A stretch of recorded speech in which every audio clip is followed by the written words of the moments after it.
Vítajte na ulici Jurkovičovej na sídlisku Sekčov v Prešove. V lokalite, kde sú krásne travnaté plochy, super detské ihriska, blízko materská škola, ale poďme k meritu veci. Nachádza sa taktiež legendami opňahaný podnik Vodník. PS. Jožko, našiel som ho.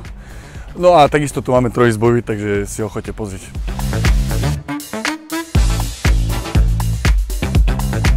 Byt má celkovú výmeru 71 m2 a prešiel čiastočnou rekonštrukciou, čo zahŕňalo výmenu plastových okien, nové podlahy, obložkové zárubne s novými dverami, obklad kúpeľne a WC.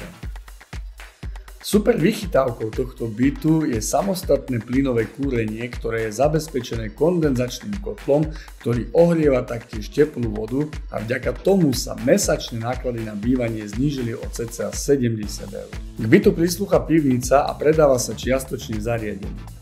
A čo by ste teda povedali napríklad na presklenú lodí? Bytový dom bol postavený v roku 1984 a nachádza sa v slušnej lokalite so slušnými susedmi, kde v okolí žije veľa mladých rodín. Do minúty pešo ste v materskej, základnej škole a tiež v kostole, či na autobusovej zastávke. Nedaleko je poliklinika, potraviny a tiež detské ihriska.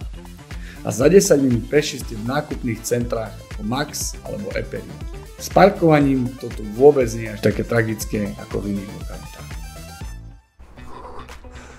Ak sa vám teda tento podnik páči, tento trojizbový byt páčil, nemajte ma kontaktovať telefonicky, e-mailom alebo prostredníctvom sociálnych sietí a takisto sledujte náš YouTube kanál, na ktorom sa dozviete o všetkých novinkách, ktoré raz pripravujeme. A ja vás počkám. No a pri obľadke vás pozývam na jedno, čo pováme.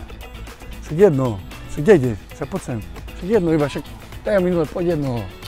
Však dobre, poďme.